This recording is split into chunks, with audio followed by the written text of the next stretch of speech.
This guy is nuts. Is he really making daily recordings of his possible divorce and releasing it as a podcast? They both cheated on each other. She's making six figures and still doesn't contribute to any joint endeavors financially. Why is she still with him? Why is he still with her? I can't wait for the next episode. This helped me be a better wife.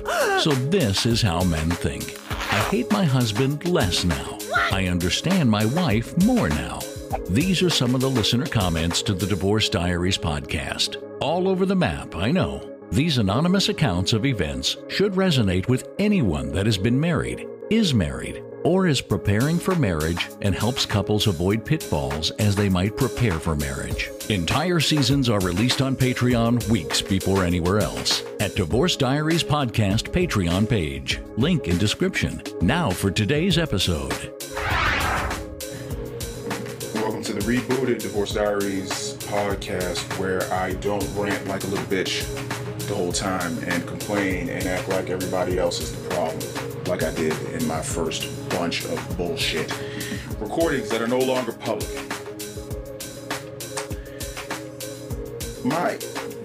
This recording, this diary entry is going to be on the how my wiring was just so fucked up and how I looked at things. I'm putting it into my wife's words. I was just talking with her yesterday briefly, and she said that I always wanted more and I always wanted her to be better. And she has always had a much better way of articulating things than I ever have. And I always wanted her to be better. Which, let's translate that. She was never good enough. Now, when I sat and I thought about it, even back then when I didn't even realize the jerk and asshole that I really was and the pressure that I put on people, when I went and thought about it, I'm like, no, I mean, she's good. I just wish she would do this thing, like, or stop doing this thing or whatever. And now looking at everything, I'm just like, there's so many things that she did that were good. I don't know why. Even if, let's just say the over and under of my wife was she did 75% of the things that she did was good. And I think that's low. It's probably more like 80. Maybe more like 90. But I would focus on the maybe potentially devastating effects of the 10% of things that she didn't do great, how much they would hurt our family, let's say. And then I would focus on those. And if anybody knows anything about typical philosophy, psychology, I forget exactly what it is, but when you focus on something, you usually get more of it. If you focus on the success that you want to attain and the way that you can get it and the methods, the ideals, the processes, blah, blah, blah, you'll usually get more of that. If you focus on the problems, what you don't have, what you lack, you'll probably get more of that, because whatever we tend to focus on sort of manifests. It's not necessarily a religious thing. This isn't some woo-woo shit. It's just a statement of fact. And if anyone is responsible enough to think back to the times where you thought, oh, I'm going to have a bad day. Oh, traffic's going to be so bad right now. Oh, I know they're going to screw up my order. It's almost like you're putting yourself in a place where you're just looking for that bad thing. You're looking for that mistake. You're looking for the flaw. And when you're searching for the flaw, even if it's not there, the time that you're spending looking for the flaw and the bad thing, you're likely going to miss the good thing. Like right now, let's see. I just completed a job interview over the phone, and I'm sitting in a parking garage at my job, and I'm recording this because I didn't want to, there's a lot of little notes that I make. Record this session, record this diary entry, and just make sure you get it on the card. Just record it. And so now I'm recording, and I'm in this parking garage after the interview, and it is 1:30 in the afternoon on the 23rd of July. I came in late today. I had a lot going on, and I had to park in some restricted parking because that was closest to the door, so I could go in and sign in and take care of a few things before I came out briefly to have this interview. So I did that, and I had to come back to my car, and I could look at that like, oh, I'm parked here. I'm going to get a ticket. I'm going to get a ticket. I'm going to get a ticket. I could have thought that the entire time. But instead, I parked my car in the restricted area and I said, there are 5 other restricted spots around me.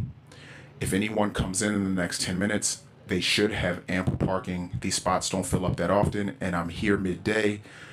These spots shouldn't fill up at all today anymore. So I said, I had a perspective and a mindset of, it's going to be okay. I'm just going to leave my car here for a minute, and if I get a ticket, the world won't end. So I was able to calmly walk into my desk as opposed to frantically walking into my desk. Stressing myself before a very important job interview. If I'm on a job interview, that means I either need another job or I want another job or I want to change or I need a change.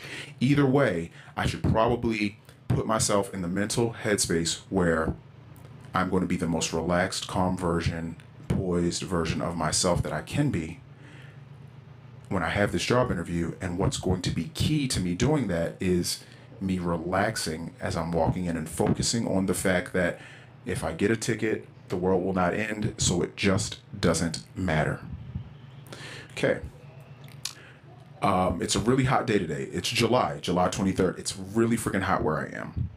So I am thankful that I'm at a building, at least for a temporary time, I'm at a building that has a really big parking garage.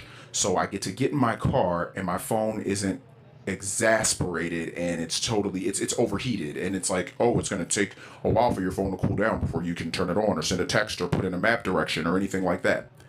My perspective is, man, I'm happy that I'm in this parking garage. And instead of pulling out of the parking garage into a sunny spot, I just drove up the parking garage a few levels, found a nice spot in the back where I could have this job interview on my phone, because it was a virtual one, have it on my phone, nice and calm. So I've now snowballed with my positive perspective. I didn't do this in my marriage. I would snowball my perspective with my negative perspective. My wife's going to do this. Oh, when I get home, I know she's going to have this. I bet you dinner's not going to be ready like she said she would. Oh, I bet you the kids are going to need to do this. I bet I'm going to have these chores to do. Oh, I know I'm going to have to.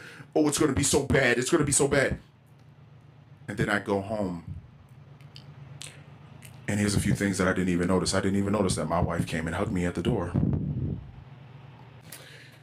Now let's sit with this. Let's sit with this for a minute, because I have a very contrasted, if that's a word, perspective on my life right now, because I'm living in my own apartment by myself now, and I'm about to surrender my dog, about to surrender him, because just the timing has been all wrong. And the poor guy, he's only 8 months old, and I'm about to surrender him because moved from the family house where that would have been more conducive for a dog, and we kind of bounced all around and moved to one apartment, and now think something happened and I'm moving out to my own place, and I'm living in my own place now, and I have the sad realization of what my perspective always was, because I used to think my perspective was spot on, and I used to think I was right, and I used to think I was the smartest motherfucker in the room. But now I think back to those days where I would come home so frustrated and on edge for what my wife wasn't going to do, and I didn't even notice that I came home to a woman that just wanted to hug me when I came in, wanted me to hug her.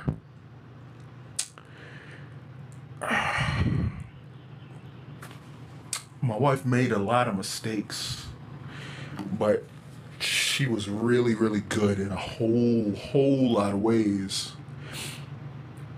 And I just, I did what I was taught by my parents. We pick apart what's wrong and we try to fix it. Well, at least that's what I thought they were trying to do. I thought they were only picking out what was wrong because they wanted to fix it and they wanted resolution and they wanted results. And I looked at them as valiant people with righteous perspectives, and my parents were actually just nitpicking, controlling control freaks, perfectionist control freaks that were nitpicky.